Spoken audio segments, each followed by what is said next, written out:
Continuamos con más información en vivo y en directo por la pantalla de Canal 9, La Imagen del Nordeste, y estamos en nuestra habitual columna de Cultura Club, aquí en Noticiero 9. Y hoy vamos a tocar un tema con Francisco Teté Romero muy, pero muy especial y muy particular, que es la historia escrita prácticamente de la provincia del Chaco. Vamos a hablar de la historia de la prensa escrita. Teté, buenas noches, ¿cómo estás? Gracias. Muy buenas noches, gracias Marco. Efectivamente, y siempre el agradecimiento al Archivo Histórico del Chaco, a tres queridísimas profesoras, Marta Isabel Sánchez de Larramendi, la doctora María Silvia Leoni y Mariana Giordano, porque son las fuentes de esta investigación. Qué bueno. Bueno, vamos a repasar nada más ni nada menos que no solamente la historia del periodismo, Tete, sino también la historia pura del Chaco, por lo menos del último siglo, ¿no? Imagínate 1878, Fundación de Resistencia. Ya en 1906, el primer periódico, El Colono. Si nos fijamos en la primera placa, tenemos ahí un documento. A ver, vamos a verlo.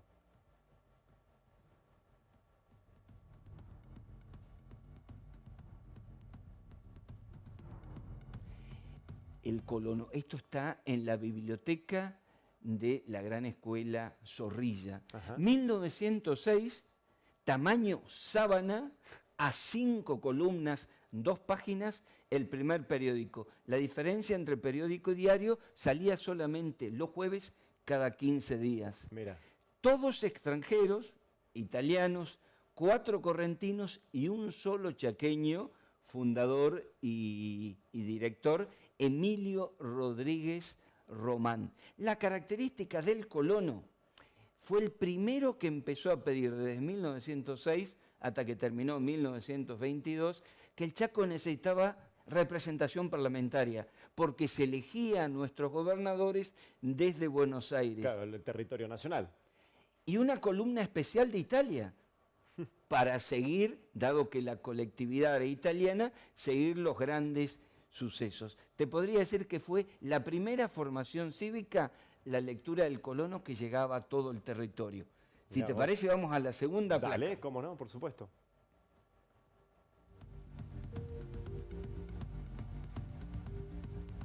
Ahora nos vamos a La Voz del Chaco. Oh, mirá vos. 5 de abril de 1906, El Colono. Sí. 1 de diciembre de 1915, La Voz del Chaco. De orientación socialista, anarquista. Ahí había un gran director, Luis Dambra. ¿Por qué fue importante La Voz del Chaco? El primer cabildo abierto que se arma en el Chaco es de abril de 1918. ¿Qué piden? Que el Chaco sea escuchado en el Parlamento Nacional. ¿Otra vez? Otra vez, pero nunca se hizo un cabildo abierto acá. Claro. La intelectualidad de resistencia y el periodismo empieza a pedir un representante. ¿Por qué? Porque el Chaco ya para 1918 tenía 60.000 habitantes, claro, que era el requisito, no solamente para tener legislatura, sino también para tener la provincia. Tiene un suceso muy tremendo Luis Dambra, pasa de ser un diario independiente ante una amenaza de muerte que le hacen a Luis Dambra a ser un diario oficialista, por eso es el diario oficialista durante la masacre de Napalpí. Ah, mirá vos, Exactamente. ¿Qué dato ese? Es un dato. ¿Y tiene algo que ver con el actual diario La Voz del Chaco? No, vos sabés nada que ver. Nada que ver. Tomaron el nombre, recién aparece en 1999 como referencia, claro, La Voz del Chaco, la nueva versión de La Voz del Chaco, claro, pero ellos empiezan a contar su historia de 1999, un elenco joven, solamente toman como referencia. ¿Por qué toman como referencia? Porque este sí es el primer diario. Salía todos los días, menos el día domingo. Es el primer diario, el otro el primer periódico. El otro era periódico, claro. Exactamente. Pasamos Vamos al otro. a la tercera placa. Dale. Bueno, histórico, ¿no? El territorio, que además era... Saltamos de 8 páginas del diario La Voz del Chaco a 15 páginas del territorio. 1919 hasta 1989. Claro. El diario El Territorio tuvo un gran director, Ernesto Zamudio. No solamente El Territorio trajo a los mejores periodistas, sino que es el primer diario donde hay más chaqueños que extranjeros, más chaqueños y correntinos que extranjeros. ahí la impronta de lo independiente, de cuño irigoyenista, y tan fiel a sus principios fue Ernesto Zamudio, que además es el abuelo de Carlos Zamudio, uno de los tristemente asesinados en la masacre de Margarita Belén, Sí. que hay un número histórico del territorio. 6 de septiembre de 1930, primer golpe militar contra Irigoyen, Sí. y hay un pronunciamiento democrático ejemplar de Ernesto Zamudio en 1930. Mirá vos, Te podría decir el comienzo que de la década infame. exactamente, hasta el 68 que aparece el diario Norte, el territorio era el diario, pero sucesivas intervenciones militares generaron el descrédito. Vamos a- ¿Tabloide cuando arrancó también o no? No, tabloide es recién el Norte. Ah, mira vos. Sí, sí, sí. Muy Vamos bien. a la otra placa. Excelente. Bueno, el edificio del Diario de Territorio es donde actualmente está el Museo de Medios. El Museo de Medios, exactamente. Y esto es clave. Llegamos al Heraldo del Norte, que primero fue el Heraldo del Chaco, 1911, Benito Malvares, español. Fue el diario, te diría, más rebelde, más censurado a tal punto por sus posiciones políticas. 1923, amenazado de muerte, se tiene que exiliar en Corrientes. Y ese número, el Heraldo del Norte, fíjate que dice Napalpí. Es un número, a un año de la masacre de Napalpí, una investigación del 27 de junio de 1925 en terreno. Mira. O sea que es un documento histórico que lo tiene el Archivo Histórico de la provincia del Chaco. Es, el Heraldo del Norte funcionó hasta la década del 30 y es un emblema de periodismo de investigación. Mira vos, no lo tenía yo. El Heraldo del Norte. Exactamente. Pasamos a otra placa. Vamos a pasar a la próxima placa y el próximo diario. Esta es, no cualquier revista, es la revista de la historia del Chaco, Estampa Chaqueña. Mirá vos. Va de 1929 hasta 1943. Un dato que lo dice María Silvia Leoni. Cuando arranca la Estampa Chaqueña, había ya en Resistencia y en el Chaco 19 publicaciones. Mirá. Imagínense, la radio recién empezaba, no había internet, 19 publicaciones. La Estampa Chaqueña es la primera ilustrada para Chaco y Corrientes. Empieza a hablar de conciencia nacional, de conciencia histórica, y acompaña el surgimiento cultural de la cultura independiente que habíamos hablado. Mira. O sea que es clave esta revista que dura hasta el 43. Es casi la forja del Ateneo del Chaco, que es la revista cultural, el grupo cultural. Cuando te referís a 19 publicaciones más, aparte de los diarios, digamos. Ah, no, entre O con los diario diarios. y periódicos. Bien, perfecto. Mucho para Y la esa verdad que época. sí. Corrientes tenía 15 y nosotros teníamos 19. No es cualquier dato. Mirá vos, ¿eh? Pasamos a la siguiente. Exactamente. Ya llegamos Diario al Diario Norte, Norte, claro que sí. pero no en cualquier publicación. Norte aparece en el, primero, tamaño tabloide, más generoso, aparece con un staff de periodistas en un momento clave, 1968, 1 de julio. Pero en el 1969 se vende 20.000 ejemplares. ¿Por qué? Porque es el único que cubrió cuando se produce la muerte de Juan José Cabral, el estudiante de medicina en la Sí. dictadura de Onganía, cubre no solamente las manifestaciones, la opinión universitaria, aparece como lo nuevo. Por allí pasaron como directores Guido Miranda, Edgardo Rossi, Aledo Luis Meloni, Claro. Godofredo Herzl, Sabelio Yurkevich y las mejores plumas.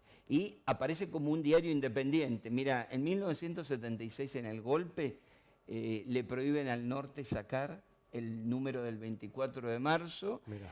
Es intervenido el 1 de julio, presos todos sus directivos y a Meloni lo eligen junto con 2 o 3 delegados para que encabecen los reclamos. Y te podría decir, el diario que desde el 68 en adelante no solamente es el de mayor tirada, sino el de mayor influencia en la agenda periodística, por supuesto, antes del mundo digital. Claro. Pero ha hecho una escuela periodística importante. Sí, sin lugar a dudas. Ahora entiendo por qué el actual Diario Norte tiene el nombre casi en la mitad de la página. Porque viene de ahí. Viene de ahí. Al principio estaba así. Tenemos que correr con más Vamos, placas. vamos a más placas, dale. va a aparecer seguramente un suplemento, que es el suplemento joven, un hecho inédito, duró un año, pero Norte y el Territorio se aliaron. Mira. Se aliaron en un suplemento que era semanal, donde se propusieron hacer historia del Chaco. Entonces, con fotos, con hitos, se propusieron contarle a los chaqueños durante todo 1972 cuáles eran los hechos que había que recordar. Vos hubiese participado ahí. Yo a lo mejor tenía mi columna. Ahí, seguramente A lo una mejor columna. tenía mi columna. Bien, pasamos Vamos a la otra siguiente. placa. Dale.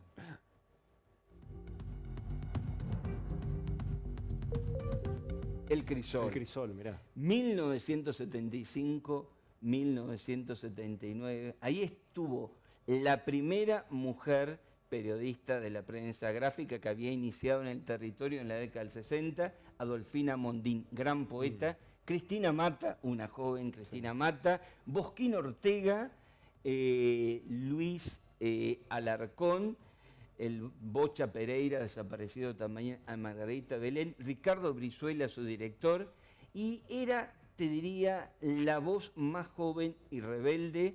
Aparecen las vinculaciones con el reclamo del agro, del precio del algodón, las ligas agrarias.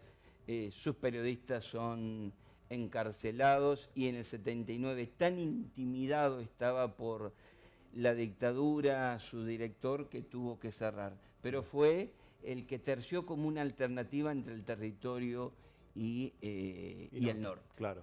Y vamos a lo último de lo Vamos último. a lo último, dale. El diario El diario. chaqueño e independiente. Claro. Esto es 16 de noviembre de 1990. Aparece como un staff muy joven. Marcelo Nieto era un niño en ese momento y estaba ya allí. Aparece como un diario muy vinculado al reclamo de derechos humanos, o una agenda ambiental, una agenda alternativa. Y en el momento que más vendía, que más publicidad tenía, 2001, es el momento en que se quiebra, porque ya era esa clase de empresas donde lo periodístico era una parte, pero había otros negocios. Claro. Hoy volvió, pero como diario de la región, que es una empresa cooperativa recuperada en el 2022. Y vamos a lo último y cerramos. Claro.